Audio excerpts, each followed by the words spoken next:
guys, welcome back to the channel. Another quick review on this King Motor 1/7 Rallycross car. It is electric, it's 3S, 4S capable. I'll link it up down below. I'm not going to go too into the specs on this. You can check out the website, and I'll link up a few spots where you can buy these.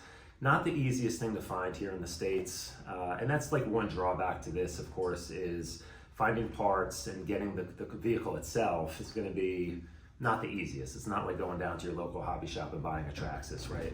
But that being said, this is an awesome car. I don't know of anything else that's quite like this on the market right now, as far as a super scale, really detailed rally car of this size, right? And I had a lot of comments on my previous video questioning the actual size proportions of this, if it is a true 1/7 scale. So I'm going to put this next to a few different vehicles so you guys can see like the scale of it. I have a UDR I'm going to put it next to. I have a Max Slash. Also, guys were asking if it was bigger than the Traxxas rally car, and the Traxxas rally car, I don't have one, but that is based off of a Slash, which I do have. So as far as wheelbase and the size of that, I think you'd have a good comparison. So I'll line up a couple cars here so you guys can get an idea. And I just want to go over a couple other things specific to this car that I mentioned in the first video, that I just want to clarify a few things of what this car comes with. Because like I mentioned in that video, I did not buy this brand new. I actually got this on a trade. And apparently it had a few upgrades, so I just want to clear up a few things that may not come with this. I've seen this listed a few different ways, and we'll get into that. I'll get you guys in here, but let me just do a little side-by-side comparison on a few different rigs here, just so you guys get the true scale of this car, because there is I believe it's a 1/14 version. I can't recall offhand what company makes it, but I see it on eBay and Amazon. So there is a 1/14 scale version that looks identical to this, and I think that's what some people think that's what this is, but believe me, it's not. This thing is way bigger. So let me get you guys a quick comparison on size, and then we'll talk a little bit more about the car, and then I have some cool running video, and I'll talk about how the car runs and handles and stuff during the running video. I'll do a little voiceover so as to not make this too long and too boring. But stay tuned for the running video, or just fast forward if you don't want to hear me blabber about this car. But yeah, let me get the UDR up here next to this so you guys can see, because the UDR is supposedly a 1/7. Traxxas calls it like the Pro scale, but it's been called a 1/7. I'll probably even put this next to my 1/6 Super Baja Ray so you can really get, because I think honestly that is more of an appropriate scale. But let's just say, I haven't had these side by side yet myself, so let's just see what this truly measures out to be in terms of comparison to other RCs, right? Okay, so here it is next to my UDR, and I'll give you guys like an overview from the top and a couple different angles here. I don't have enough room on my workbench here to fit both of these, but as you can see, it's pretty, size-wise, it's pretty close to being the same scale as the UDR. I feel like, I don't know, in real life, I feel like the UDR, as being that it's a trophy truck, I feel like it would be slightly bigger. So I feel like if this is a true 1/7, I feel like this car is slightly closer to a 1/6. I'm gonna put this next to my 1/6 Super Baja Ray. I'll do like a lineup of all three, and let me know what you guys think, how this fits in, because of course, in real life, like this is based off a little 2-door hatchback, which is a pretty small car. And the trophy truck, they're pretty damn big in real life. So this is very close. I'm curious to see though, next to a 1/6, which one looks more accurate. So let's do that real quick. And I'll try to figure out a spot in here where I can give you guys a better visual of this overall. So let me do that. Okay, so here we have it next to the UDR. It's kind of perspective wise, I mean, I don't know, maybe it's about right. I don't know if there's any pictures of like real 1-to-1 rally cars next to a trophy truck. I'm sure there are. I'll have to try to find one, and I'll post it up in this video if I could find something that's somewhat accurate to this, like a 2-door hatchback next to a trophy truck, and just see how it looks. Let me get out the 1/6 and put it next to it and see, because as you can see, it's a big car. It's definitely a big car. Let's do this just first. For comparison, here it is. So this is a 2-wheel drive Slash. This is going to be approximately the same size as the Traxxas Rally. Of course, Traxxas Rally would have the wheels covered, so the body itself would be a little bit larger. But you can see there's a difference. If you line up the front wheel, that's the wheelbase compared to a 2-wheel drive Slash. It is, of course, much closer to the wheelbase of the UDR. You know, it's maybe an inch shorter than the UDR.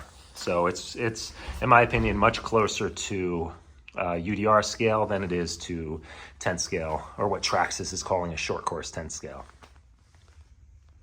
Okay, so this is next to the 1/6 scale, the original version of the Super Baja Ray, which size-wise is the same as the V2 version in terms of wheelbase and everything else. I don't know, man. I don't know. If you look at these windows are really dirty on the inside, but if you look at like the driver figures, they're not far off.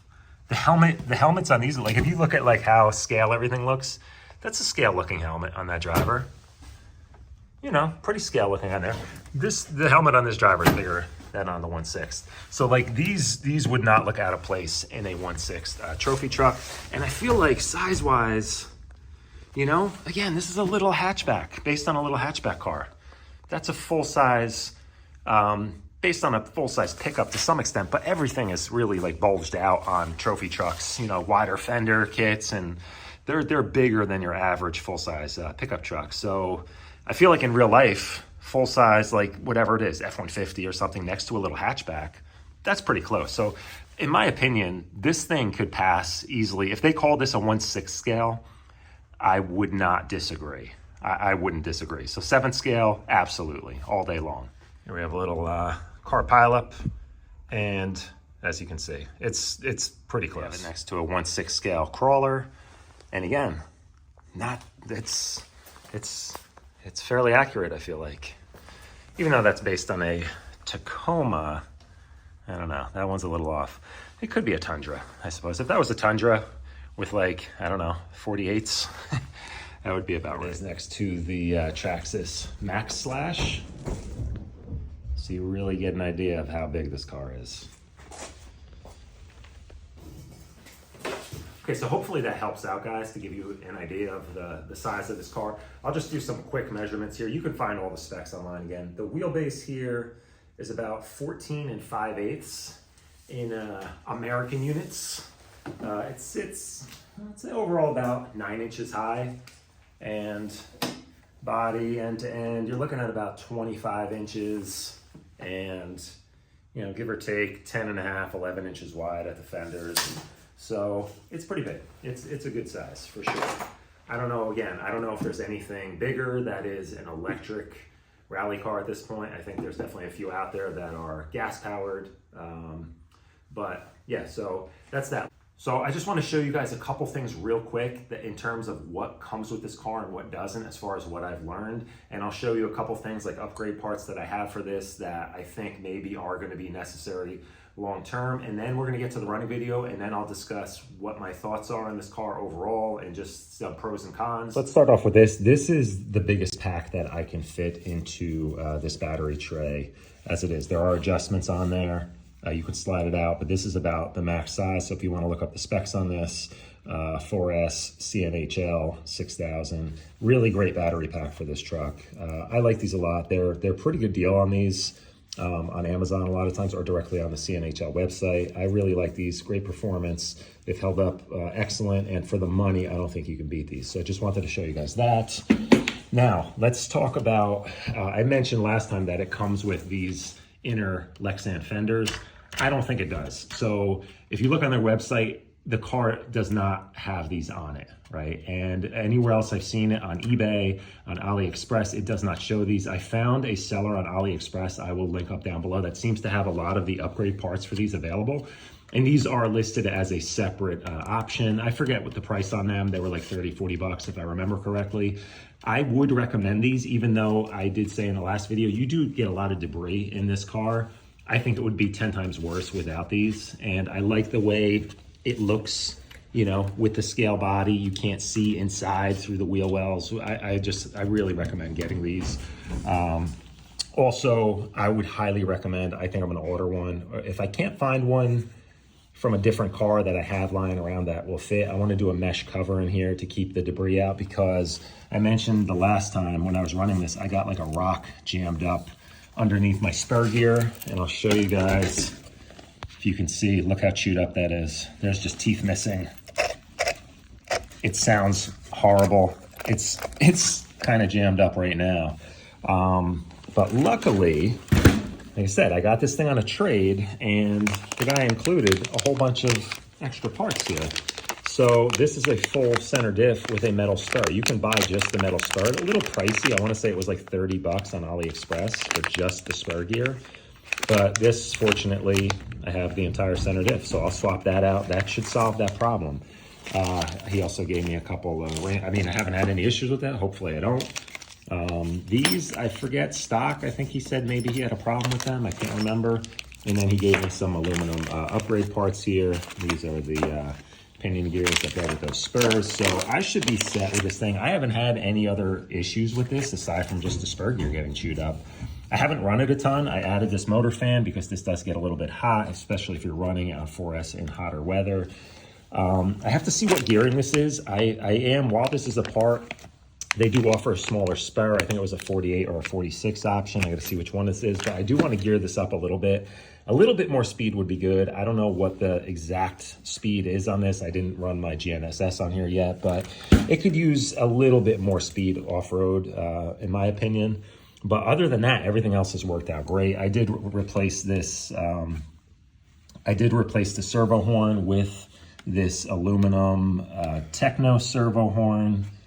And I can't remember, I think that was the original link.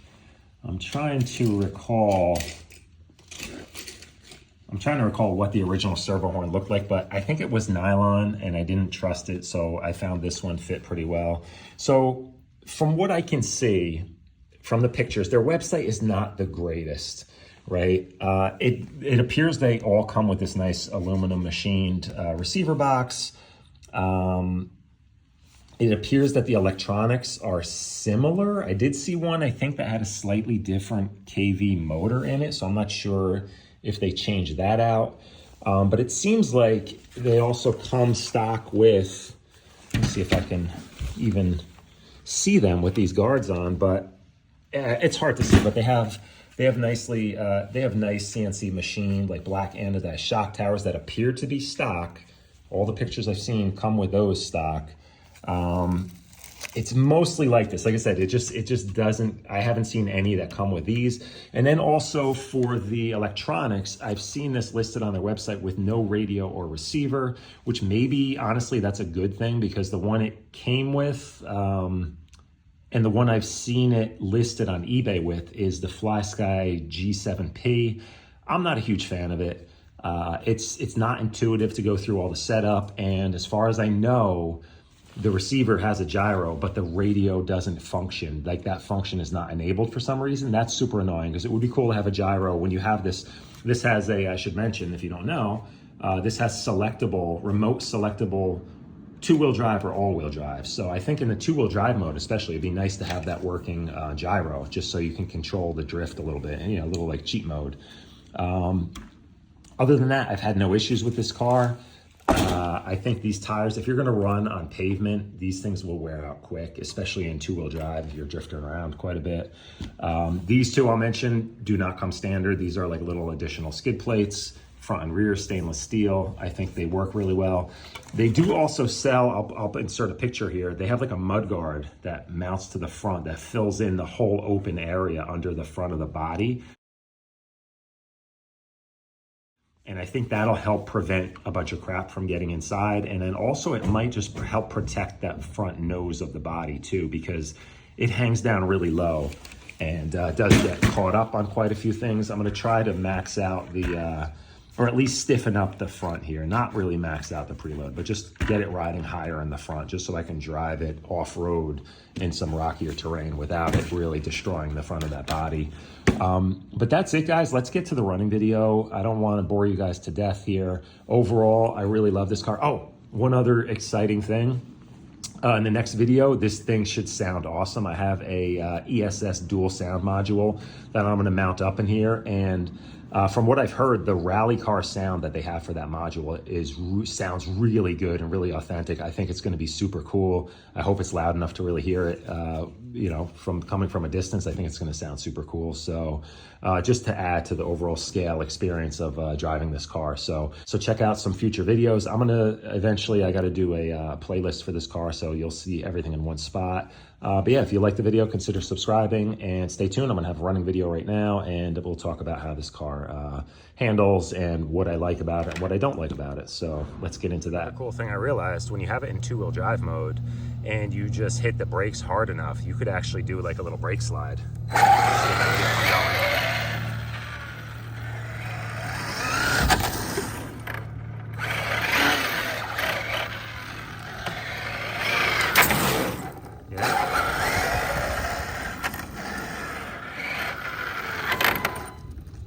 Pinion's a little noisy. That spur is still pretty chewed up. Okay, so I'm filming this running video at my local county park, and it has this really cool spot with this crushed stone. This is like the perfect surface to run a rally car on. It seems to be like a realistic road-based material, and it's just a lot of fun. So it does get really dusty, and you definitely get a lot of dirt and debris inside the car. So again, I'd recommend a mesh cover for this, just to protect everything inside. But yeah, really cool spot here. This is just a baseball field that's like semi-abandoned. Also really great surface to run these on. So this car could be a lot of fun if you have a local park that has a lot of different mixed surfaces, like maybe a dirt lot next to some pavement. Yeah, it crashes very realistically too. That's what I like about this thing. But yeah, if you have like a dirt lot next to some pavement, it could be a lot of fun to rip back and forth, get some of that dirt out onto the pavement and start drifting around a little bit. Really good car to take to a spot that might be boring for other RCs, because again, you are limited to what you can drive this on just due to the ground clearance. But as I mentioned, the spur gear, if you're going to buy this car, definitely buy the metal spur gear right from the start. I think even if you do put a protective cover on it and keep the rocks out of there, that nylon spur gear is just not going to hold up to the 4S power on this car. And while you're at it, I would also, if you're going to buy the metal gear, buy the one that's 2 teeth smaller, and you're probably going to get just the right amount of speed out of this. It could use a tiny bit more gearing just to be a little bit more fun at times. But overall, it is really great. The suspension on this car is another really highlight for me. You can see how much travel it has. For a rally car, it really does have a lot of suspension travel. The wheels drop down quite a bit when it's in the air. You get a lot of down travel, so of course when it lands, it really does soak it up. I do still want to play around with spring preload, get it to sit a little bit higher on the front, maybe a little extra ground clearance, but overall I'm very happy with that. As I mentioned earlier, I have a really cool ESS dual sound module that, from what I've heard of videos online, they have a really great sound file for rally cars for that sound module, and I think it's going to be a really cool realistic addition to this car. So I'm going to try to get that installed today and get this thing back out for a rip. And stay tuned, guys. If you want to see more videos on this car, consider subscribing, give me a thumbs up, hit me up in the comments. Hopefully this video helped you guys figure out, you know, size-wise how big this car is, and you know, what it's capable of. And yeah, stay tuned for more videos. I'm definitely going to do some more reviews on this as I go, as I make little modifications here and there. But overall, it really doesn't need much. It's been great so far, so looking forward to ripping this thing in the future. So that's going to do it, guys. Thanks for watching. Stay tuned. I'll catch you in the next one. Later.